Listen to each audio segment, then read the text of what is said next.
chưa phải bàn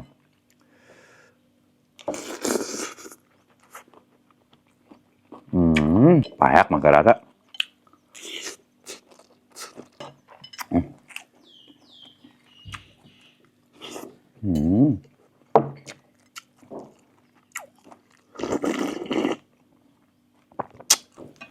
มึงสำนีฮอดอ้าวสวัสดีทุกคนครับไก่เราตะเยอะงวนักลิงเชียปอนกระนงนะก่อนนั้นแขวะปอนแกะปลอยเมโดดรินเพื่อเพี้ยเราตะ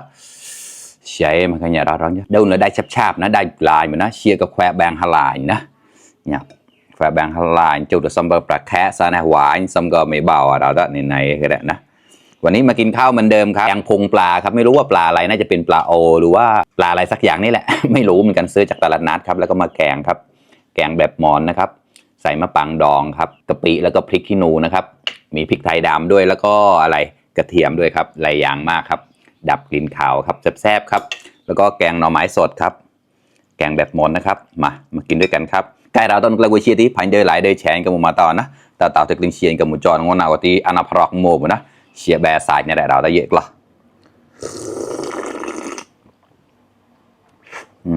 ขอให้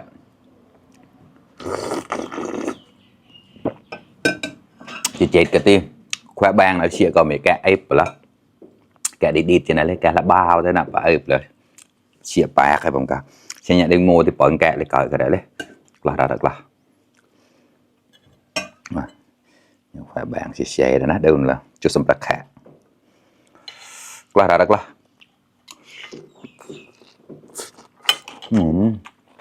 อร่อยน่าเชื่อกระเจ้าหน่อยแล้วนะตามมาว่า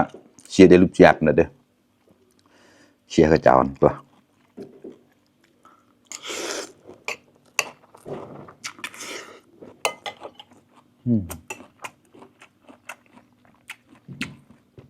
เนี่ยแล้วละ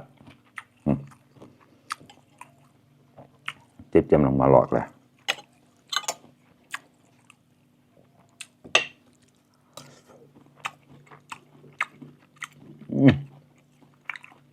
อร่อยมาก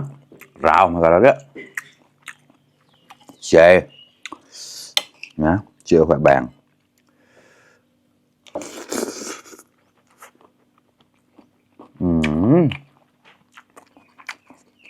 เข้ากันมากเลยครับแปลกเหมือนกันแล้ว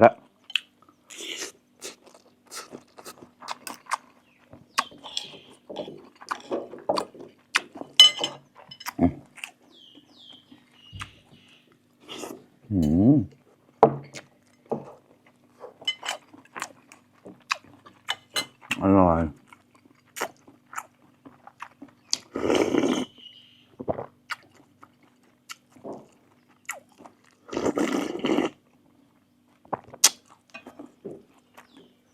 ไม่รู้ว่าพุงปลาทูน่าหรือเปล่าไม่รู้นะใหญ่มากแล้วก็มาหั่นเป็นชิ้นๆครับเนี่ยตาอุดมันขนาดนั้นเนี่ยรอหล่อแล้วล่ะมาครับนี่โอ้เฉยมันก็งบแล้วละ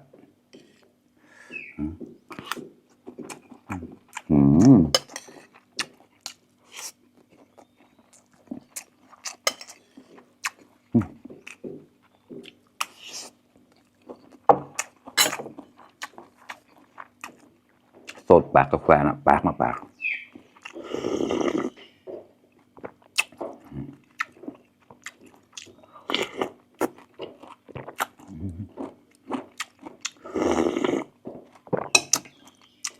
อร่อยตักใส่แบบนี้เลยครับ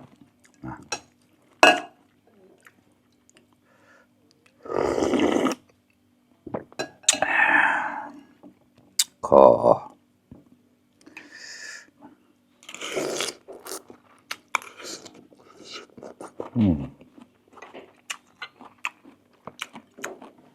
ถ้าเป็นคนไทยจะเรียกว่ายังไงดีก็คือต้มจืดนะต้มจืดหน่อไม้สดอารมณ์ประมาณนั้นมา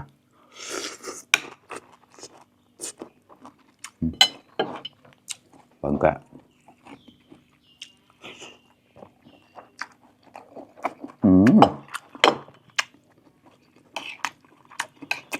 ข ข้อ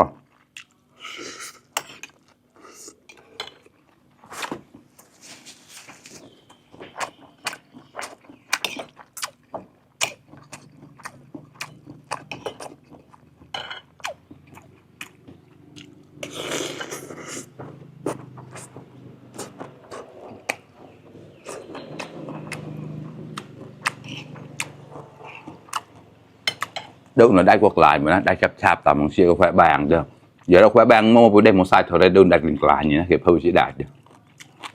nào xưa khỏe bàng được sẽ lại đường cột cào nó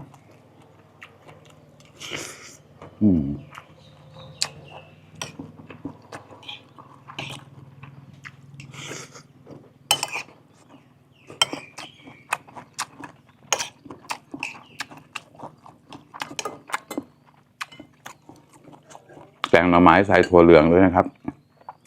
รสชาติจะออกมันๆนะกระดาษกละคำโตเอามาตุ่ๆเราได้เยอะ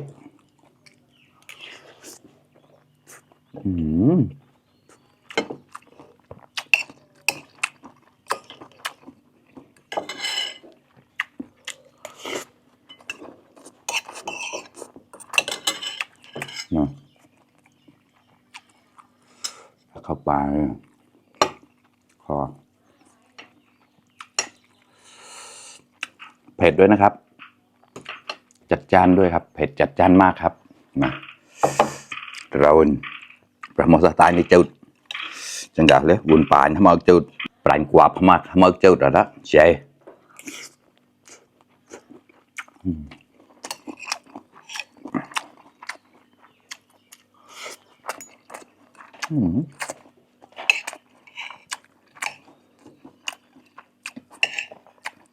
แช่เรื่อยๆร้านนั่งดิเราđãกระดก็ได้สกัดเย่เบอร์นะกระดก็ได้แอบเนี่ย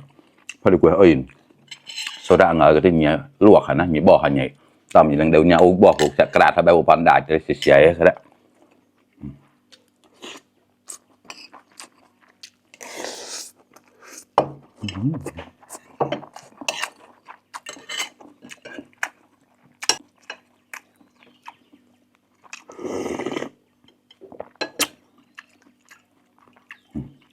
ไม่เบาอ่ะ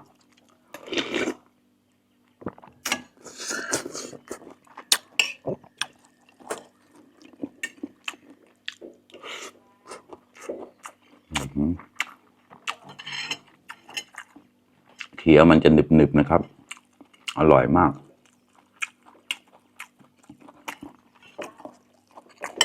ตีนเขา